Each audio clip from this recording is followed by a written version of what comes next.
The dust was thick in the air as Dr. Marcus Vail descended the narrow stone shaft beneath the collapsed ruins of Ugarit.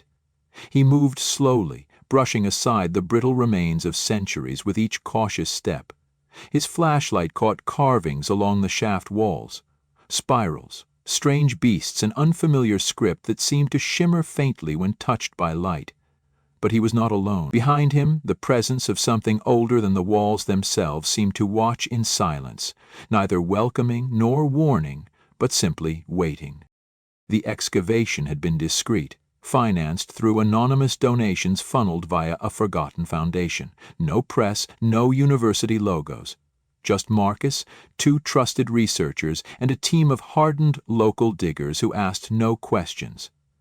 What they found, hidden deep beneath the debris of temples long erased from history, was not supposed to exist. A chamber sealed with red ochre and black resin, bound in chains not of metal but of something older, woven reeds fused into stone, etched with symbols no linguist had yet been able to categorize. Inside the chamber sat a single object, a stone plinth bearing what Vail would later call the Talus Codex. It wasn't a codex in the traditional sense, no pages, no binding, but rather a series of etched stone slates that could only be read in a specific sequence, when placed beneath moonlight. The inscriptions were not in Sumerian, Akkadian, or Egyptian. They were pre-language, pre-Semen, raw ideograms that mapped directly to cognition, bypassing spoken thought. And the codex didn't just tell a story. It showed it, projected it, like a living myth burned into the soul of whoever looked too long. Vail didn't sleep for 3 nights. The images haunted him. Cities that pulsed like living beings, oceans that bled upward into the sky, towers of crystal and iron swallowed by darkness. And then there was the phrase repeated again and again in different configurations across the Codex's panels. The final alignment. A convergence of cycles.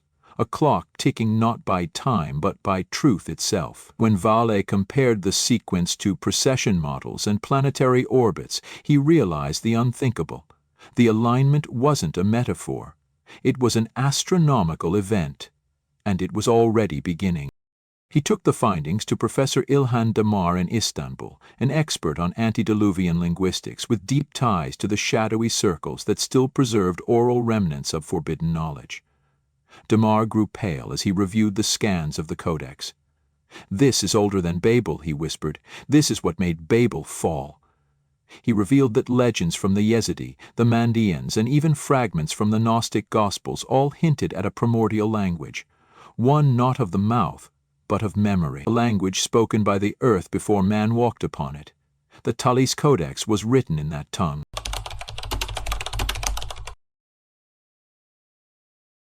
Damar warned Marcus that to continue was to invoke watchers, not metaphorical ones but literal, entities whose existence was intertwined with the Codex, guardians or jailers, no one was sure.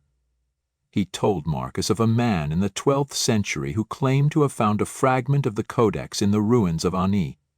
Within weeks the man had vanished, and those who had touched the stone reportedly suffered from dreams of black rivers and burning snow. Marcus didn't believe in curses, until the night the first researcher on his team fell into a coma, whispering in tongues that didn't exist. Still, Vail pressed on.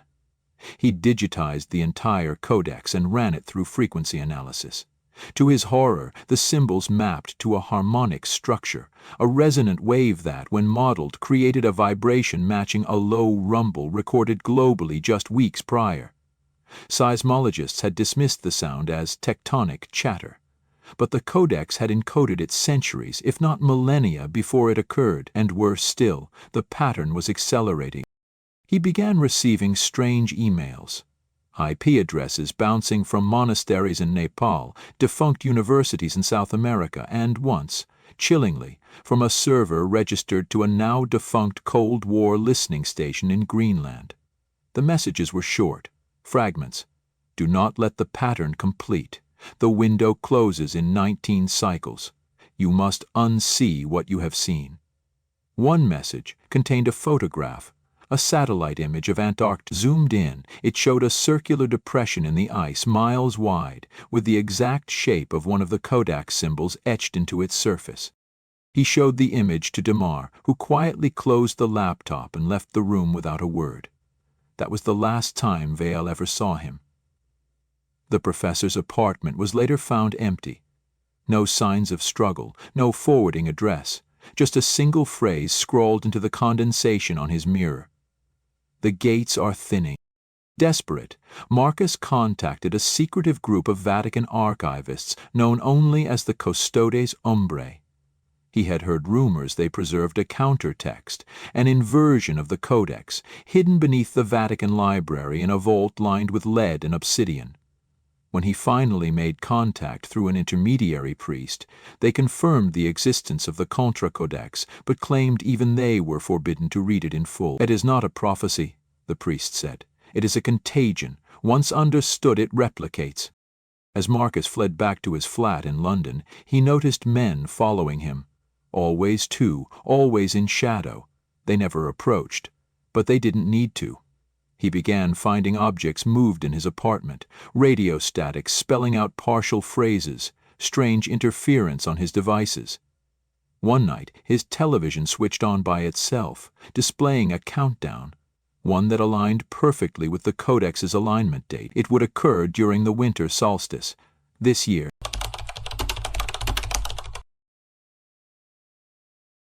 And then came the earthquakes. Small at first in places where no fault lines existed, birds falling from the sky in perfect spirals, livestock walking into oceans without resistance, a low hum resonating in the bones of sensitive individuals. Marcus recorded it. The waveform was identical to the Codex's central glyph. When plotted, it formed a spiral converging toward a single point: Earth. Governments began intercepting Marcus's research. His emails were blocked, his funding revoked, his accounts locked. He went underground, broadcasting fragments of his findings on obscure dark web forums, using a rotating IP protocol. Others began responding: a group in Kyoto, a physicist in Siberia, a dying monk in Peru who had painted the Codex glyphs on the walls of his cell, without ever seeing them. Each of them had encountered something, visions, tremors, patterns, that traced back to the same conclusion. The final slate of the Codex remained unreadable until 3 nights ago. Under a lunar eclipse with the original stone exposed to full shadow, the last symbol revealed itself: a map, not a geographical one but a temporal one.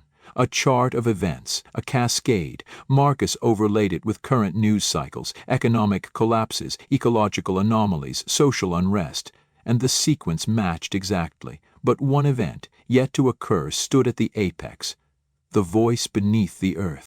Marcus knows now that the Codex does not predict the end of the world, but the end of a cycle, a closing of a chapter long overdue. The symbols speak of something rising, not malevolent, not benevolent, but correctional. An intelligence as old as time recalibrating the system it seeded. Humanity, it seems, is not the center of the story, but a variable, and variables can be removed. He has one chance left, a final location hinted at in the Codex, a place beneath the ruins of Göbekli Tepe, where a sealed chamber has yet to be opened.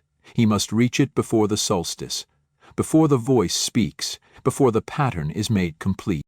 And as he boards the plane, staring at the strange spiraled scar that has begun to form on his wrist, the same spiral etched into the final Codex slate, Marcus cannot help but wonder, what if the Codex didn't predict the end? What if it activates it? The key was never hidden.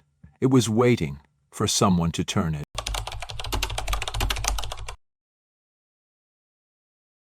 The plane touched down in Sanliurfa under a veil of dusk. Shadows stretched long across the arid plains, and the air seemed thick with silence, as if the land itself was holding its breath. Marcus Vale stepped off the tarmac into a world that felt older than time, where the call to prayer echoed like a memory, not a song. He wasn't here as a scholar anymore. He was a pilgrim now, guided by riddles carved in stone, and haunted by whispers from a Codex that had already changed him. He was met by Håkon, a local contact arranged by a whisper-thin line of intermediaries. Håkon said little, but his eyes told stories. Of things seen in dreams and deserts, of families warned not to speak of certain stones, and of men who disappeared after wandering too far beneath Göbekli Tepe. They drove in silence through winding roads until the horizon gave way to the telltale hill, unnatural in its symmetry, where ancient pillars stood buried beneath layers of deliberate concealment. Permission to dig beneath Göbekli Tepe had always been impossible. The Turkish government, archaeologists, and global heritage bodies protected it obsessively. But a recent landslide had opened an uncharted fissure near enclosure F1, not yet surveyed or sealed. Under cover of night, Marcus and Håkon slipped past patrols and descended through a jagged cleft in the rock, swallowed by a darkness untouched by millennia. The passage was unnatural. Though born of earth and stone, it bore angles too precise, spirals too mathematically perfect to be a product of chance. Marcus's flashlight flickered, the beam bending as if reluctant to illuminate what lay ahead. Strange carvings emerged from the walls. Not pictographs, but waveforms, geometries, and what appeared to be star charts mapped from inside the earth looking outward. They reached a chamber shaped like a teardrop, lined with monolithic stelae identical in size but bearing symbols unlike anything above. In the center stood a dais, and atop it a black stone cube, humming at a frequency too low to hear but strong enough to make Marcus's teeth ache. Håkon refused to enter, muttering prayers under his breath and stepping backward toward the shadows. He would go no further. Marcus approached the cube. As his hand neared its surface, the air thickened, his vision blurred, not from fear or exhaustion, but from intrusion.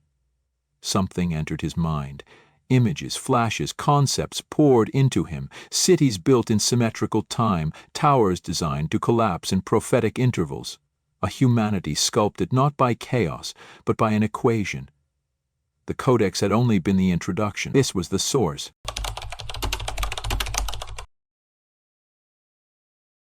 Then, a vision clearer than all the others. He stood on a shoreline beneath a blood-colored sky. Vast machines hovered above the sea, anchored by gravity wells and humming with ancient energy. Around him, people screamed without sound, their mouths wide but their voices stolen. Above them, a spiral formed in the sky, identical to the glyph now etched into Marcus's wrist. It rotated slowly, inexorably, pulling not matter but meaning into itself. The cube pulsed. Marcus collapsed to his knees, trembling. His watch had stopped. His GPS blinked out. For a moment, time became soft, malleable. He could feel it wrapping around him, and within that distortion, a voice. Not heard, but understood. It spoke in impressions, in weight and gravity. You were not meant to know, but now you do, and you are not the only one.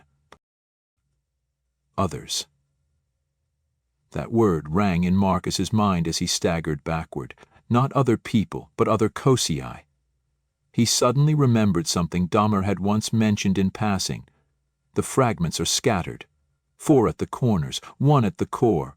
If this was the core, then the 4 had already begun to stir. And with them the convergence. Back in Istanbul, riots had broken out. News feeds showed people collapsing in crowded markets, some screaming about things beneath the earth. A drone operator in Bolivia had recorded seismic distortions in the shape of glyphs matching the Codex. A radio astronomer in Western Australia claimed a repeating signal was now bouncing back from lunar orbit. As if something there had begun responding. And in the Mariana Trench, a military submersible had vanished after reporting massive structures moving beneath the seafloor. Marcus was no longer seeking answers. He was now part of the Codex itself, a vector, a lens. The symbols had taken root in his cognition, altering how he perceived reality. Patterns emerged in clouds, voices in white noise, synchronicities in numbers. The end wasn't coming. It was activating through the minds of those who read the Codex. A psychic infrastructure was forming, a neural network not built by machines, but by belief, fear, and resonance.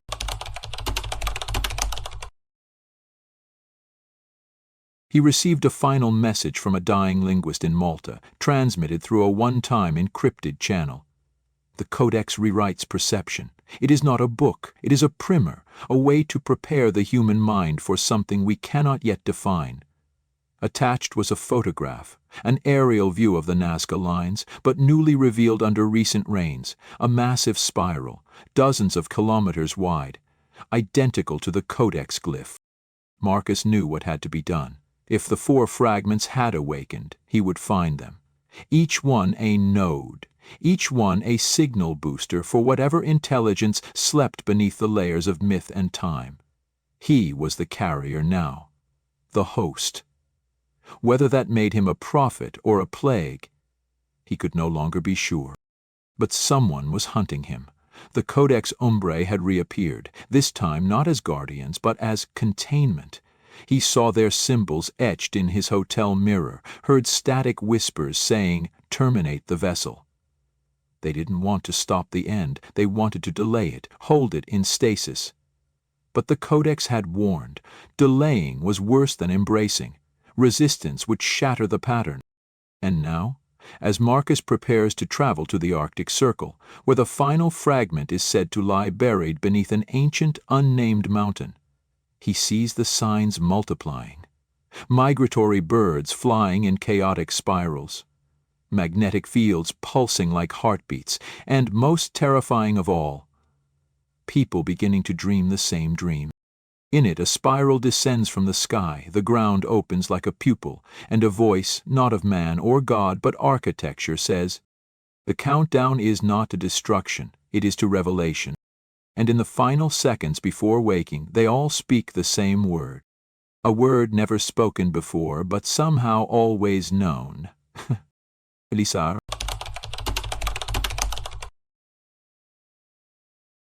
The Arctic air sliced through Marcus Vale like a blade of invisible glass.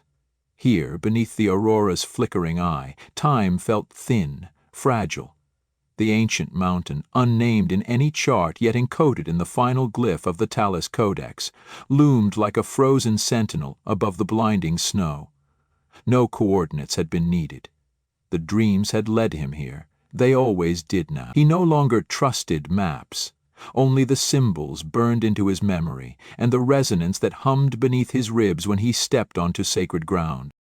The research station at the mountain's base had long since been abandoned, its records erased, its logs redacted by hands unknown. All that remained were hushed rumors, test subjects who experienced shared cognition, engineers who vanished mid-broadcast, and a final garbled radio transmission. The ice is not dead. Marcus found the station's mainframe still partially intact. One drive pulsed with residual power, like a final heartbeat. On it, a single file, an audio loop. A voice whispering the same name from the Codex's last slate. Elisar. He descended through a hidden glacial fissure marked by unnatural formations, perfect octagonal ice crystals aligned in a helix that spiraled downward. As he moved deeper, warmth returned. Not from geothermal heat, but from something else, something older than fire. The walls began to shift, first imperceptibly, then with clear intention. They were not walls at all, but frozen memories. Images captured mid-measure, flickering behind the ice like forgotten dreams trying to re-emerge. Then came the chamber, an impossible space. Oval, cathedral-like, encased in a shell of translucent ice. Floating at its center was the 4th fragment, a black tetrahedron suspended mid-air, spinning slowly in silence. Around it circled glyphs, burning symbols of light that shifted as Marcus approached. They were not fixed, they responded. His heartbeat synced with the structure, his blood vibrated with low harmonic tones. The final fragment wasn't an artifact, it was an interface. He touched the tetrahedron. The world collapsed. Not around him, but within. Space folded inward like an origami universe collapsing into a single point. And in that moment Marcus saw, not with eyes, but with mind. Unshielded, unclothed, he saw Earth as a node, a point in a lattice of worlds, each one vibrating at slightly different frequencies. The Codex was not a book, not a warning, it was a tuning fork, and humanity was the string being brought into pitch.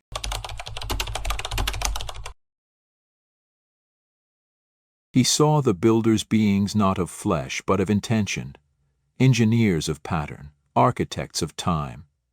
They seated the Codex not to guide, but to measure, to determine when the experiment had reached the tipping point. And that point had now come, not because of climate or war or ideology, but because too many minds had aligned. Too many had begun to see. Pulled back into his body like a diver breaking the surface, Marcus collapsed, gasping, soaked in sweat despite the glacial air. The fragment had branded him, his veins now glowing faintly with the spiral pattern, but it had given him something more. Coordinates, not spatial but temporal, a time and place converging in a single phrase. When the moon eats the sun, the eye will open. A solar eclipse, 2 weeks away. And yet, someone was already waiting for him when he emerged, a tall figure in a black overcoat, unmoved by the cold. His eyes were glassy, doll-like. "You've seen too much," he said calmly, raising a device Marcus didn't recognize. "The pattern cannot be allowed to complete." Before the man could activate it, the ice cracked, the walls sang. The chamber had recognized Marcus. He was not its intruder. He was its emissary. A blast of harmonic energy flung the man across the chamber. He screamed once, then disappeared, folded inward like a piece of paper consumed by a flame that left no ash. Marcus staggered into the snow. The mountain was waking.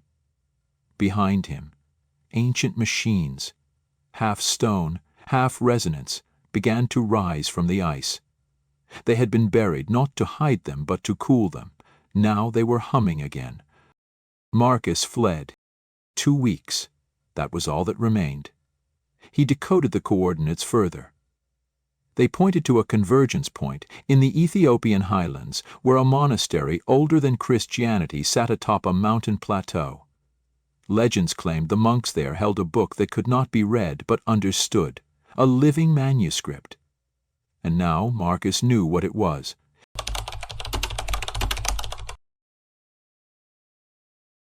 The monastery had no name on maps. It had no path. But those who believed could find it. Marcus was now among them. The symbols lived within him, rearranging how he thought, how he dreamed. Every night the same vision returned, a spiral in the sky, cities falling upward, people speaking in silence. And always the phrase, "The Elisar walks when the circle closes." He was being followed again. This time not by men in suits, but by people who smiled too perfectly, who stood too still, who knew his name before he spoke. Infiltrators, not human, not machine, hybrids of thought and form. Echoes of the builders, sent to guide or destroy, he could not tell. One approached him in a Berlin train station and whispered, "The manuscript has begun to write itself," then vanished into a crowd that didn't notice. He received transmissions in his sleep now, symbols that appeared on frosted windows, phone screens, mirrors. They weren't hallucinations. Others had begun seeing them. A child in Buenos Aires had drawn the spiral in chalk before disappearing. A man in Mumbai had spoken the Codex aloud in a trance, then died with a smile. The convergence point was approaching. The eclipse would cast its shadow over the highlands. Marcus had one final task, to bring the fragments together, not physically but psychically, to align the harmonic memory of each site and decode the fifth signal. He didn't know if this would stop the awakening or complete it, but he knew there was no turning back. And then, one night, he opened his eyes in bed to find himself elsewhere. A white room, no doors, no shadows, only the tetrahedrons, circling above him like silent judges. One descended. A voice filled his mind. "You are the vessel now, speak the end." He opened his mouth, but the voice wasn't his own. And what it said was not a warning. It was a trigger. When the vessel speaks, the world begins again.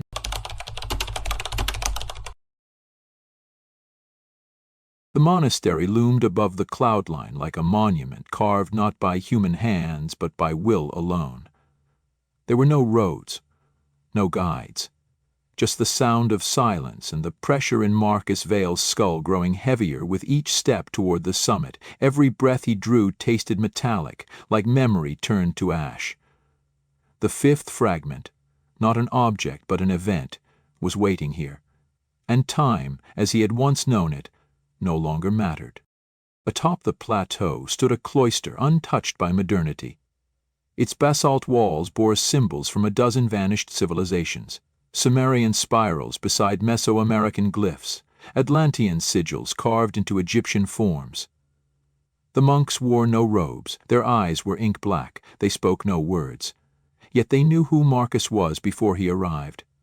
Without asking, they led him to the heart of the monastery, a hexagonal chamber with walls that breathed, faintly pulsing like the inside of a living lung. There it was, the manuscript. Not a scroll, nor book, nor slate, but a suspended veil of golden light, etched with lines that rearranged themselves with every glance. He couldn't read it, no one could. But he could feel it, each line a neural circuit, each symbol a locked command awaiting activation. The fifth fragment wasn't a missing piece, it was the moment all pieces aligned. The manuscript was the lens, and Marcus the key. He stepped forward. The manuscript folded toward him like a flower sensing the sun. His fingertips touched the veil, and his body jolted with silent thunder. The chamber darkened, and then light. But not light from any sun, it was internal, soul-deep, a light of remembrance, of recognition. He wasn't discovering anything. He was remembering everything. In a torrent of blinding thought, he saw it all. The builder's first intelligences of the lattice had encoded the Codex not as a warning, but as an awakening sequence. Earth was never random. Humanity was never alone. The planet had been seeded, not just with life, but with a slow, blooming message, and only when thought had reached a certain resonance would that message fully unfurl. The resonance was now complete.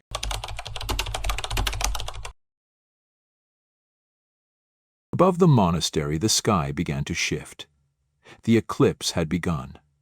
But this was no ordinary cosmic alignment. The sun dimmed unnaturally. The moon's shadow spiraled. Unnerving, mathematical. All across the planet, people stopped. They looked up, and those who had felt it, the dreams, the pulses, the codes, began to hear the same sound. A voice, one voice, in every language. A word, Elisar. And with it came the return, not of beings, both of knowledge. Machines long buried in the Pacific and under Antarctic ice began to rise. Radio telescopes went dark, overridden by signals from deep lunar orbit. Volcanoes emitted not lava but sound, a deep harmonic tone rising from Earth's core, like a chorus breaking through silence. In the chamber, Marcus levitated, arms outstretched, eyes blank. His veins pulsed with golden light. The Codex had rewritten him. He was no longer Marcus Vale, not in any human sense. He was now the conduit, the final line of the manuscript, spoken aloud in flesh, and through him, the builders could speak to the species they had birthed into amnesia. The monks bowed. The manuscript flared once and vanished. Across the world, the symbols began to appear, in crop fields, in shattered glass, in the retina of newborns, everywhere at once. But they were not static, they moved, they danced in spirals, repeating the same phrase again and again. The cycle is complete. And yet something was wrong. Marcus felt it first. A flicker. A shadow in the signal. Something else had awakened. Not from the Codex, but from within humanity itself. A divergent frequency, a resistance. Uncoded, unplanned, organic. The builders had not accounted for free will.